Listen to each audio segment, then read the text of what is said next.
De um lado, 20 cristãos, do outro, 20 ateus. Se existem esses comandos divinos, então significa que essas coisas são boas, né? Isso de fato envolve o massacre de crianças inocentes. A igreja defendia a própria escravidão. Os governos... Ué? O fato da gente ter livre-arbítrio agora ilustra que Deus é mau. E, portanto, Deus não existe. Não existe nada sem um Criador. Então, logo, se existe algo, se existe alguém, se existe o bem, se existe o mal, tem um Criador. E o Criador é Deus. O cristianismo ele vai dominar o mundo. O cristianismo, ele também já foi uma barbárie. O cristianismo ele acabou com os impérios barbáricos. E ele impôs outra barbárie. As cruzadas, o cristianismo ele pega a morte das pessoas, o cristianismo ele pega a eugenia, matar criança. Qual seria a melhor forma da religião existir no mundo? Não se intrometendo na vida dos outros. Isso significa que Deus, ele é vil, ele é cruel. Jesus não me forçou. Jesus me convidou a convidar, mas eu não sou obrigado. É incrível você acreditar que uma explosão criou o mundo. Tem que ser louco mesmo pra acreditar nisso. Eu abro a Bíblia pra você e mostro todos os mandamentos. Eu mostro como Deus manda matar os amalequitas, toda criança de colo. Sim, você pode abrir a Bíblia pra poder falar isso, mas você não tem autoridade nenhuma pra poder interpretar isso. Então quem tem? Vocês têm 40 mil religiões diferentes cristãs. Qual que tá certo, então?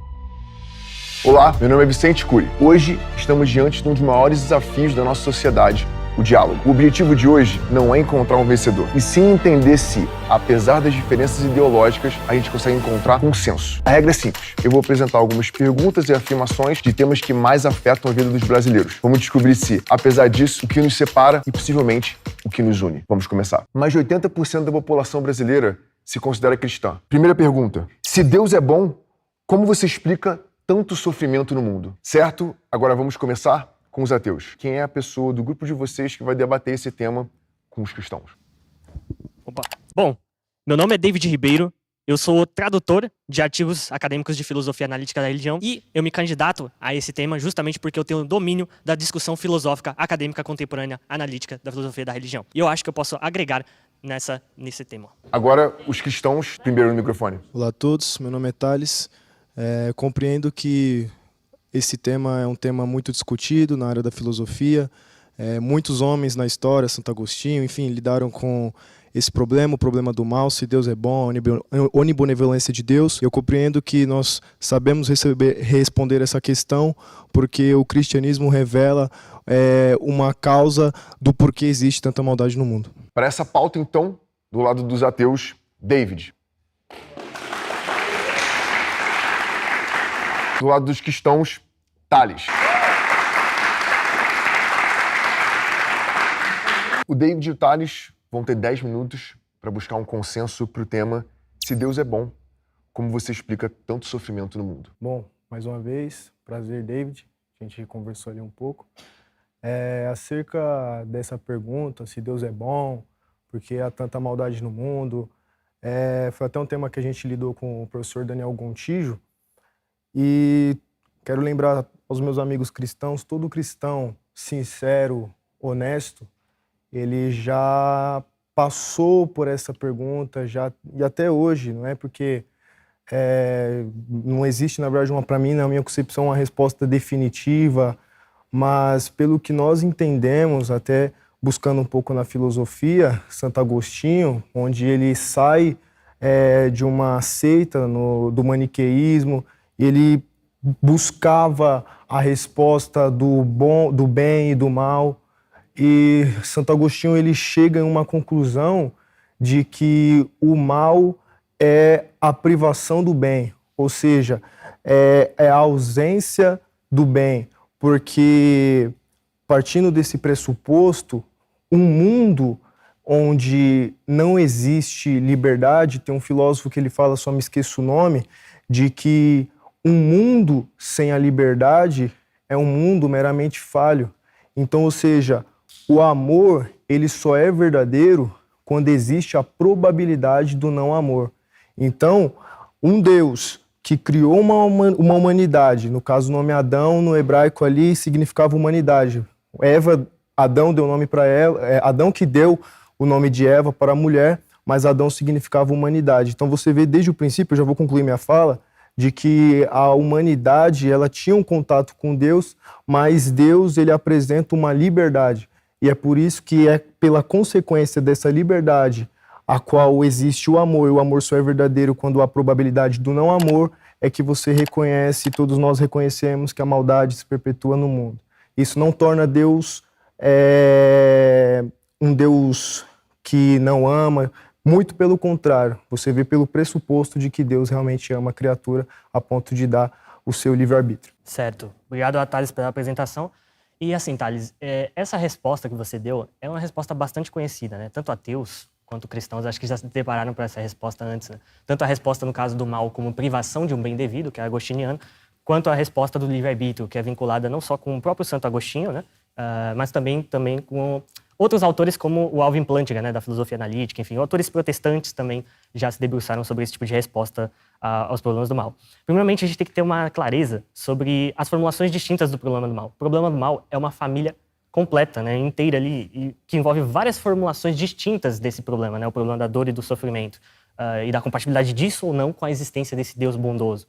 E há alguns problemas com essa resposta agostiniana, acerca tanto do mal como privação devido, quanto a questão do livre-arbítrio, que é basicamente o seguinte. Primeiro, existe uma limitação nessa resposta, né? É bom a gente deixar claro, para explicar todos os sofrimentos e as dores existentes no mundo.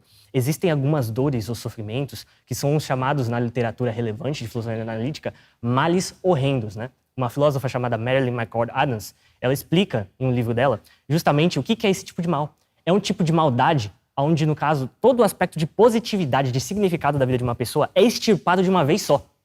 Então vamos pensar na situação, né, de certos casos, e esses casos acontecem, tá? Inclusive o Wheeler Rowe, ele cita um exemplo disso, né, que é o caso da Sue, de uma criança que ela é abusada sexualmente, no caso por um marido, né, da sua mãe, enfim, ou pelo padrasto, ou algo assim.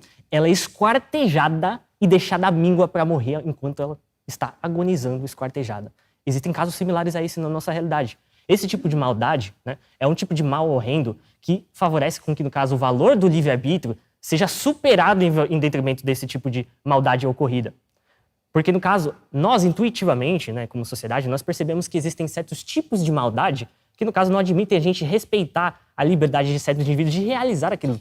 Nós buscamos prevenir esses tipos de situações, principalmente quando envolve crianças inocentes, vulneráveis, justamente para não ocasionar nesse tipo de coisa. Ok? Então já é uma limitação na resposta do livre-arbítrio para lidar com alguns tipos de males que parecem superar inteiramente o valor do livre-arbítrio, do valor do livre-arbítrio que tanto atribuem para ele. Outra coisa, essa concepção de livre-arbítrio que você está advogando, né, e que é necessário, né, na visão de muitos cristãos, pelo menos, né, principalmente arminianos, né, é a ideia de um livre-arbítrio libertário. É aquela ideia que, no caso, a liberdade envolve nós podermos ter a oportunidade de ter realizado outras ações, dado as mesmas circunstâncias, né, neurofisiológicas, ambientais, etc. Né? Só que, no caso, há um autor chamado John Schellenberg que ele escreveu um artigo em 2004 chamado The Atheist Free Will Offense, que é, basicamente, traduzindo, o título fica A Ofensiva do Livre-Arbítrio Ateísta. E essa ofensiva, né, eu vou terminar aqui, vou concluir, já vou passar. Essa ofensiva do livre-arbítrio, ela lida, no caso ali, em ilustrar que essa noção, né, essas analogias de autômato, de manipulação que os cristãos usam, né, por exemplo, filósofos como John Hick usam, para tentar ilustrar que, se Deus não desse o livre-arbítrio libertário, você seria, como no caso, um autômato, né? No caso, as outras pessoas, né, seria como se tivesse uma pessoa manipulando você e você não está agindo por livre e espontânea vontade. Essa concepção, ela é problemática porque, na verdade, quando a gente pensa em outras formas de relacionamentos possíveis que poderiam ser instanciadas na realidade, que Deus poderia executar, nós conseguimos visualizar, né, claramente que a situação dos indivíduos não seria análoga a essa, se Deus instanciasse eles sem esse livre-arbítrio. Seria mais análogo a uma pessoa que continua tendo estados psicológicos complexos, né, seres sociais, pessoais e etc., com as mesmas características que nós atribuímos valor moral, só que, no caso, envolveria um tipo de relacionamento, no caso ali, que envolveria um aprofundamento nesse conhecimento com Deus e nesse relacionamento com Ele. Então, se esse cenário é mais valioso do que o atual, e Deus instanciou o nosso cenário atual com a gente tendo livre-arbítrio libertário, isso significa que Deus, ele é vil, ele é cruel. Porque esse tipo de liberdade é o que permite esses males horrendos de serem instanciados na nossa realidade. Mas por que isso é uma preocupação para você? Por exemplo, porque você concorda com Nietzsche de que a moral é relativa? Não concordo com ele. E eu defendo, no caso, uma perspectiva objetivista moral, mas isso aqui não é necessário para avançar o problema do mal. O problema do mal, ele é um argumento que ele pode ser avançado como um argumento parcialmente interno ou completamente interno à cosmovisão do cristão. O ateu, ele pode ser um antirrealista moral, ele pode ser um niilista, mas o que é importante é que o cristão acredita no realismo moral, na metaética, na ideia de que a fundação da moralidade objetiva se ancora nesse Deus. O cristão, ele acredita que existem julgamentos e valores morais objetivos. E é só isso que o ateu precisa para avançar o problema do mal. É ilustrar uma inconsistência interna na visão de mundo do próprio teísta, ou então uma evidência externa que se coaduna melhor com a visão ateísta naturalista do que teísta.